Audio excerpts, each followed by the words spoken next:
Hey everyone, Eva Thompson here. Welcome to this channel today. In this video, I want to talk to retroactive jealousy sufferers specifically about why you may be suffering from RJ in the first place and how to start building awareness around the reason why, because this is how you can truly get rid of it and get to the root cause and overcome it. There are different ways of coping with this and dealing with this, and depending on how bad you have it, maybe meditating or journaling or exercising will cut it, and you don't have to do anything else. You just keep the thoughts at bay.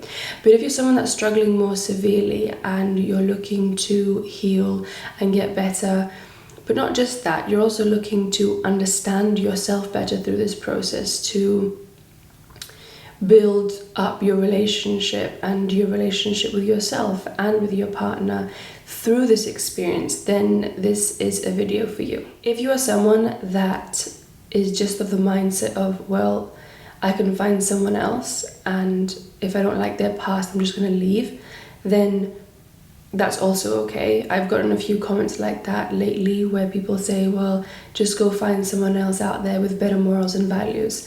And I think that's incredibly unfair, especially if in the past they were manipulated or they were abused or they were really young and they didn't know any better and they were taken for granted, or they were used in some way. That doesn't mean that someone has bad morals and values.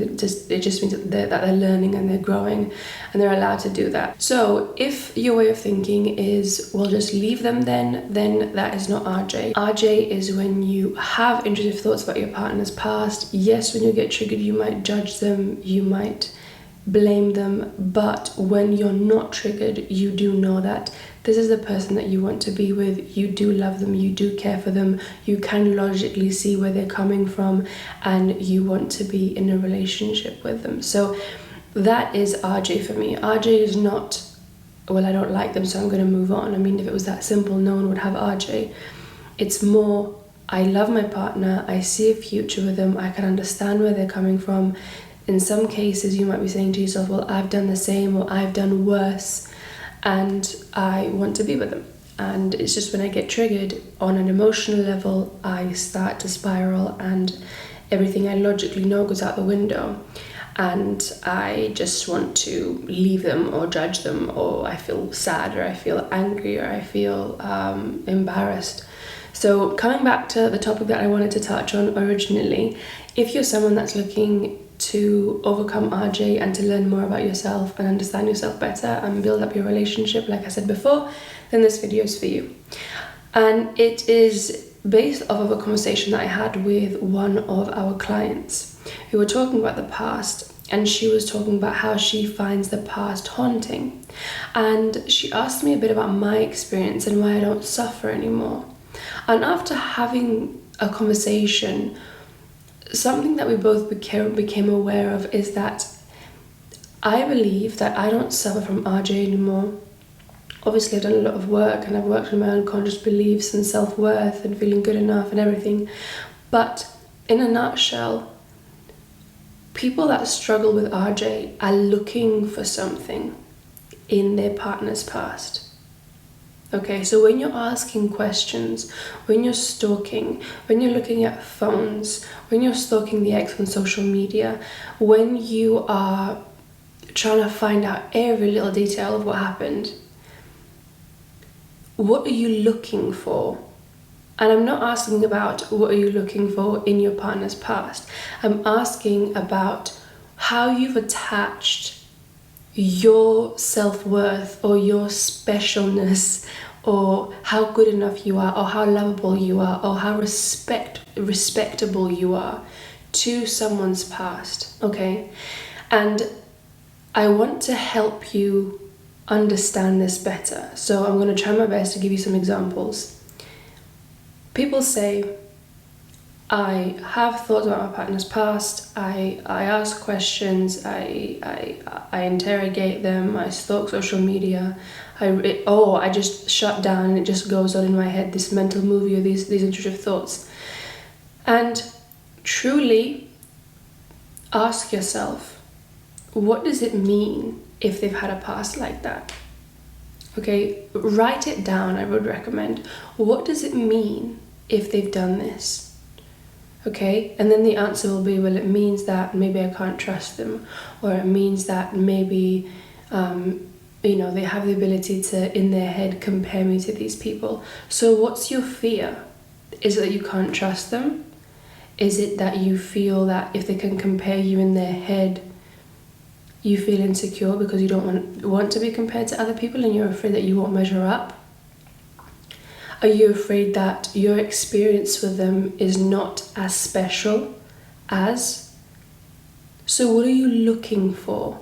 Some examples could be, I'm looking for self-worth, I'm looking for safety, I'm looking for trust, I'm looking for a sense of validation in one way or another. And that's how I can say I overcame it, because I stopped looking for who my partner is, what I should expect in the future, whether or not I can trust him, whether or not I'm good enough, whether or not I measure up, whether or not I'm special, whether or not I'm a good partner in his past.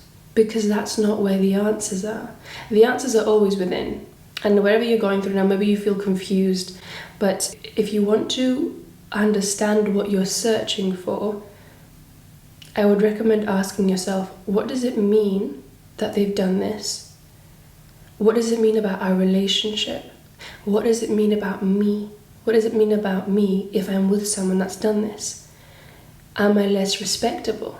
Am I not good enough? Am I not special enough? Do I believe that I can measure up to all these people in the past? Am I comparing myself? Have I been taught to measure my self-worth on comparison? Is that something my parents did? There are so many different reasons, guys, why someone struggles from retroactive jealousy. Just because the symptoms are similar doesn't mean that the root causes are. A lot of people, depending on your childhood and what you've been through and your past experiences, will struggle with this, and similar emotions will come up, but the actual root cause, the reason, what are you looking for, what's missing, what's going on within, is different for everyone. So coming back to the original question that my client had is, why is the past so haunting? It's because you are looking for something in the past. You're looking for validation, you're looking to feel good enough, you're looking to be respected, you're looking to feel special. And it's like, if only they could forget about their past, if only I never knew, if only it didn't happen, then I wouldn't be bothered. If only the people that my partner had encounters with in the past vanished off the face of this planet, maybe I wouldn't have this anymore. It's a big thing to look for self-validation and specialness and safety and trust and enoughness in someone else's past, especially when the answer is not there and it's never going to be there.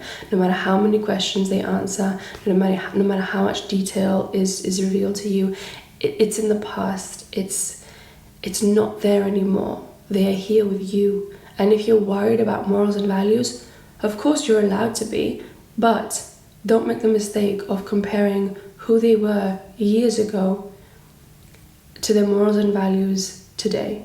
Because morals and values can shift and can change. We're allowed to grow, we're allowed to learn, we're allowed to change, we're allowed to experience our life and to make better decisions based on what we've been through in the past. So I hope that this video helped you guys. Let me know if you've got any questions in the comment section below, and I will see you soon. Take care.